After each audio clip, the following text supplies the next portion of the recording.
It is May 13th, 2024. That makes it a Monday, and that makes it time for another episode of This Week in College Viability. Hi, everybody. It's Gary Stocker again, back with you this week. Where are we headed? How about a look at St. Cloud's? St. Cloud State's plan to cut 46 degrees. This is after years of watching enrollment plummet. We're going to talk about I-dotters and T-crossers again. High schools are bracing for widespread teacher layoffs. This is the first topic for the podcast, and I'll talk about why. And we have another spin, this time at Illinois Institute of Technology here in Illinois. And then the St. Louis Post-Dispatch quoted a source and predicted some college closures in its region. I'm going to talk about that. And then up where it's probably still cold, up at cleveland.com, the editor at cleveland.com had a headline that read, Buffoonery, Incompetence, and Lies. And he went on to say, this is in the context of a couple of politicians up in Cleveland. He goes on to report that our job, though, is to call them out, so we do. And I'm going to draw a connection to what the editor at the cleveland.com does and what we do here at collegeviability.com. And no way am I going to call college leaders buffoons, incompetent, or liars. That's not the case. But to call out some other things, that's really what we do here at College Viability. Layoffs and cutbacks. I have no actual closures this week. That's kind of a first for quite a while. A matter of right sizing. St. Cloud State, but that's Minnesota, plans to cut 46 degrees. That's the headline. And according to the acting president, that always tells me something, the acting president at this Minnesota university says they still have a strong revenue base, and they do. They've got 10,000 some odd students, so that provides some tuition and fee revenue, but face too high expenses. That again is according to its acting president. This is a story from Ben Unglesby at Higher Education Dive on May 8th. They want to cut 46 degrees. This is from 136 down to 90. And they want to cut minors from 85 down to 35. This is from Ben Ungleby's story.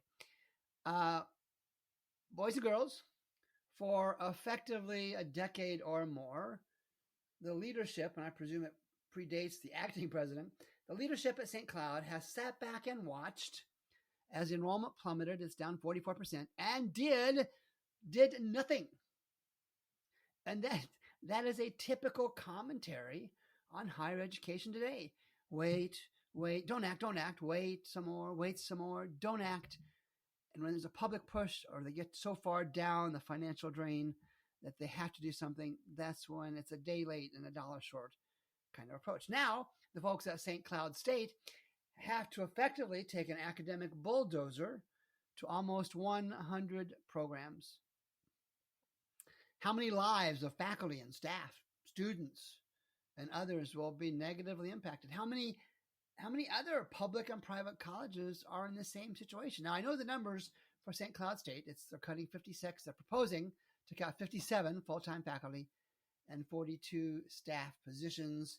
Stay tuned for the faculty response and the inevitable vote of no confidence in the acting president. Goodness gracious. Number 2, the accreditor, Keystone College. I might have touched on this last week. The Middle States Commission on Higher Education warns of misleading information circulating about Keystone College in Pennsylvania, and they're in their dire straits. And students, the subheading reads in this title, this is from Ryan Quinn on Inside Higher Ed, students can't be sure their college will exist come this fall. So the day after Middle State says, hey, Keystone College are putting out misleading information, Keystone's president, this is the current president, not an acting one, Mr. John Pulo, I hope I pronounced that right, sent letters to faculty, staff, and students about the situation, and the college posted a statement on its website, and I'll read that. You should remain hopeful about your ability to continue your education at Keystone in the days ahead. I wonder if he meant to say days ahead. That's pretty short. He wrote to students. This is the president, John Pulo. And the college's April 26th post said that the college is, get this now, we've heard this before, is continuing to pursue discussions with an unnamed investment partner to secure an agreement which would be in the best interest of Keystone, its students, and the entire college community. Okay. Folks, Do you know how many, you don't know, but how many social media notes I get agreeing with me that these colleges on their financial death's doorstep should go ahead and close? I get lots, lots. Keystone College and the real president, not the acting one, Keystone College, please join Northland College in Wisconsin.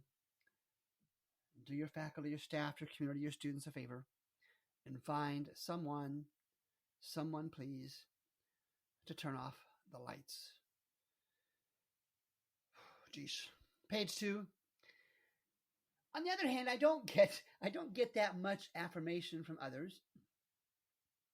Unlike the Keystone College story before, I don't get that much affirmation from others on my belief, and I've said this many times, that accrediting agencies are not much more than I dotters and T crossers. Now, this story comes from an email message that I was copied on, and so I don't have a link to this, and I'm not going to share the email with you. And it was from someone that was working with the college, and they were, as I understand it, putting together a proposal to get this college into a partnership. And the folks at the Middle States College Commission we talked about a minute ago, were so involved with college closings that they made looking at a partnership for whatever college this was, it was way down on their action list. And so this person was intimating that this particular accrediting agency, Middle States, doesn't really seem to have their priorities in disarray. They're doing postmortems, they suggested, or preparing to do postmortems on closing colleges instead of focusing on systems, processes, and methods for other colleges that maybe don't have to close to stay open. And finally, this person adds, he's not confident, he or she, I can't remember, is not confident that they even that the accrediting agency even look at the financials in a meaningful way. And I've shared this before. The accrediting agencies could serve a role to give students and families, faculty and staff for that matter, a heads up when a college is in trouble, but it's always a last minute kind of thing, or they get in the way of potential mergers or partnerships. And you saw my letter to the accrediting agencies a couple of weeks ago when I asked, knowing it wouldn't happen, that they get out of the way of colleges that want to merge or otherwise find partnerships. All they're doing is slowing down the process and almost guaranteeing more college closures than we're going to see anyway. So we've talked about Google Alerts, and I have a lot of them. And so I get a lot of email posts, some are garbage, but many of them have some value. And one that's been popping up the last 6 to 12 months or so is associated with one of my Google Alerts is high school layoffs. Now, there was a story on May 11th, this past weekend, from CNN in Washington, Katie Labasco. And the essence of her story, and I'll paraphrase what she said, schools across the country are announcing teacher and staff layoffs as districts brace for the end of a pandemic aid package that delivered the largest one-time federal investment in K through 12 education. Many districts, she continues, have warned of layoffs as the current school year comes to a close and next year's budgets are planned. The local headlines about teachers likely won't help Americans who remain stubbornly pessimistic about the economy. And it goes on with some more details that are political, and I'm not going to go into politics. And this is a heads up story. The reason I threw this in today's podcast is I've seen this over the last many months, as I shared, because its impact, if true, and I have to believe it's true in some substantive form or fashion, it impacts future college enrollment across the country. And I don't know where it's going yet, where this high school layoff is going yet. But I do know that I'm going to be paying a little bit more attention to my Google Alert links to look more closely at what trends might be developing with, I guess, private high schools in particular, but maybe publics as well, with layoffs of faculty and staff.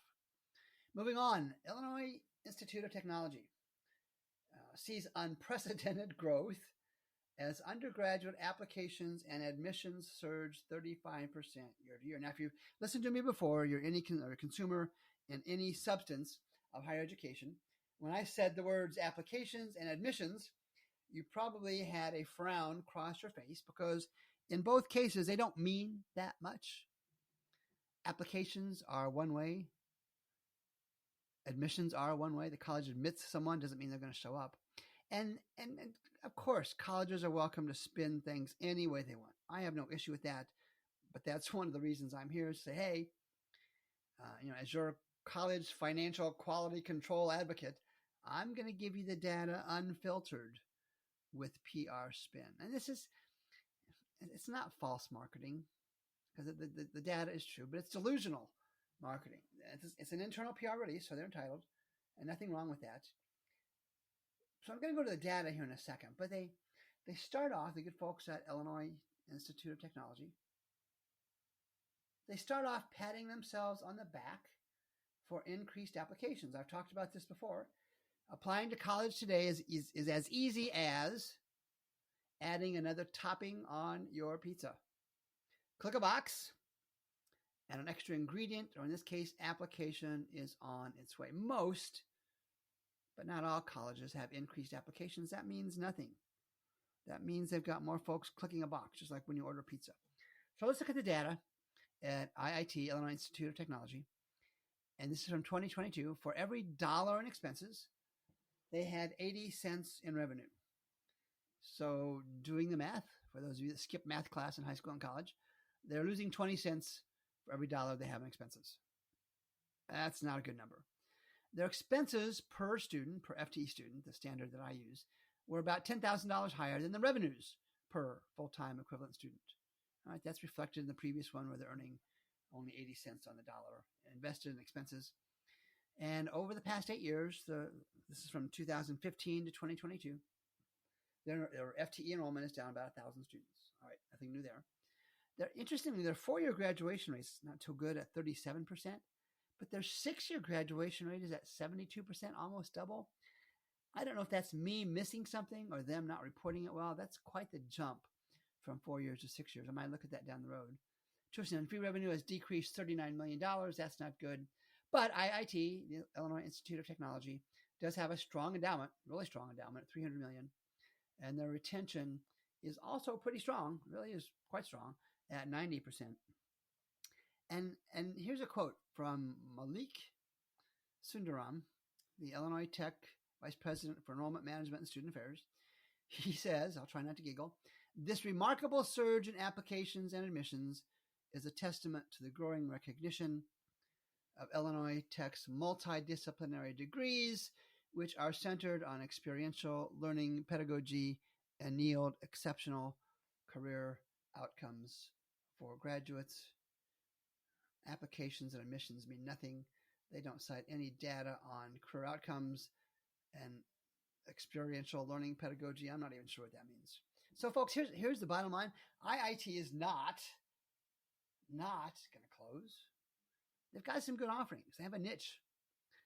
They're certainly going to have to make some budget adjustments, content adjustments maybe.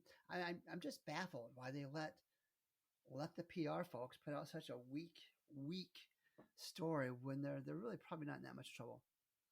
Now, maybe 2 months ago, we had the story, and that was across the wires, that Fontbonne University here in St. Louis is closing. The Post-Dispatch ran another story here in St. Louis last Friday. Fontbonne University is closing, which we knew. Which other colleges are at risk of shutting down? I'll include the link, that's behind a paywall, in the show notes. Now, I don't know that St. Louis is quite yet a hotbed for college closures, but the St. Louis Post-Dispatch, God bless them, is certainly on the leading edge, I believe, of tracking the status and risks of private colleges in the region. Now, the reporters went so far, using another source, they went so far as to list colleges in trouble at risk was the term they used. And this was according to the Scholarship Foundation of St. Louis. This Scholarship Foundation released a watch list in March of this year of 37 Midwestern colleges, although I think beyond the Midwest, in danger of closing due to significant financial distress in the past 5 years. I went and looked at their website. The best I can tell, all they're using is the Forbes financial grades of colleges to identify those colleges at risk, because the list included some, that I would never put on an at-risk list. Because I don't think it's substantive. But the story reads, I'm going to read from the story. The at-risk campuses, according to the St. Louis Post-Dispatch story, include Maryville University, Missouri Baptist, and William Woods universities. Schools in the region listed as especially perilous: Harris Stowe McKendree University, which is on the Illinois side, and Quincy University, also on the Illinois side, Webster, and Fontbonne.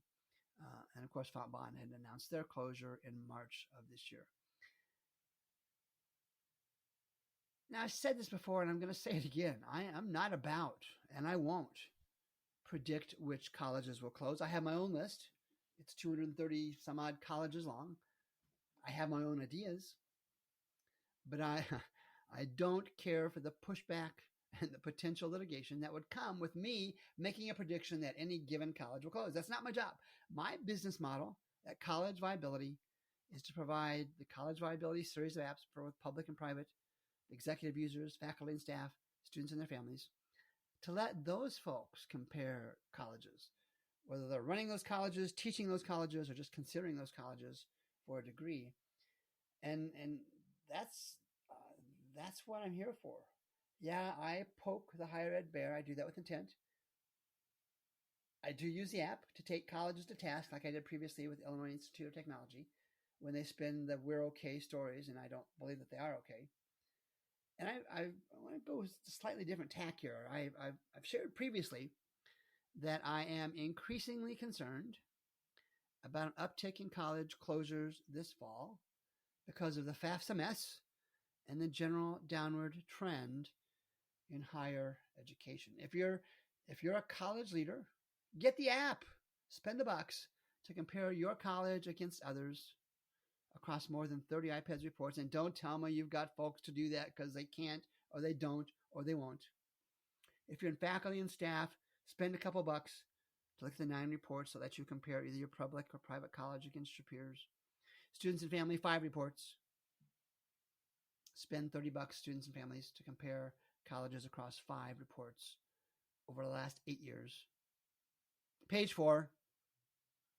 Cleveland.com, in a letter from the editor, Chris Quinn, the headline reads, "Buffoonery, Incompetence, and Lies." Now, this has to do with 2 politicians in the Cleveland area, actually more than that, but the essence of it is politicians in the Cleveland area caught in demonstrable lies.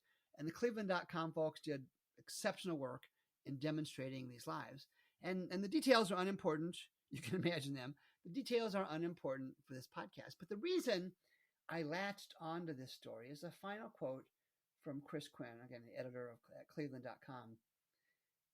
His quote is, "Our job, though, is to call them out." He's talking about politicians, so we do. "Our job, though, is to call them out, so we do."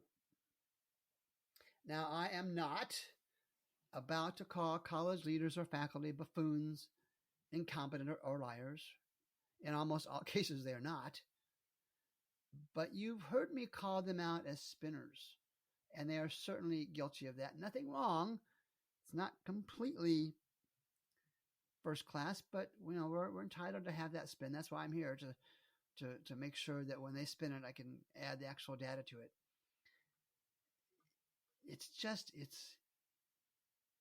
That's why I'm here, to call them out. Just like Chris Quinn at Cleveland.com, when colleges are sharing stuff that's not completely true, or they're using data points that are not reflective of their true situation, that's what I'm here for. I am your quality control specialist on this end of the microphone. So let's wrap this episode up. And I'm hearing more and more informed speculation about a federal bailout of private colleges this fall. And I think it's in conjunction with the FAFSA mess and the overall bad market trends we talked about earlier. And the details, if it even develops, are not important for now. I have no idea what those details would look like. But what I do want to do is I want to look beyond a bailout, just kind of a scenario planning, or whatever it's called, bailout, whatever, and its impact on the market, probably not right away. So first, it will cover a bailout, will cover the FAFSA calamity. All right, that's logical. The government broke it, you buy it. You broke it, you buy it. All right, I can understand that. But the real issue that I want to look at in the coming weeks and months after any kind of bailout is what happens afterwards, whether it's a federal or maybe even state bailout. The basics of the market will not have changed. Cultural perceptions of colleges will not have changed.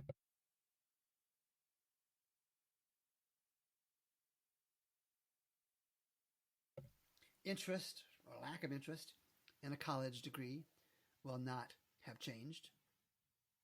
And as I sit here in mid-May 2024, I don't see any long-term value of an election year bailout for colleges in trouble. Like the COVID funds, once they are used up, whatever they look like, college closures are almost certain to start up again. This is just a market that is consolidating. Any artificial involvement by public entities, federal or state, even local, aren't going to change the market dynamics. I'm still going to be developing college viability apps. I'm still going to be tracking graduation rates, which are abysmal, and enrollment numbers. Think about that in the coming weeks. What happens if the developing predictions of massive numbers of closures, dozens of closures per month, happens, and what if there is or is not a federal bailout? Until next Monday, when we do this again, my name is Gary Stocker with This Week in College Viability. Thanks for making time to listen. We'll do it again in 7 days.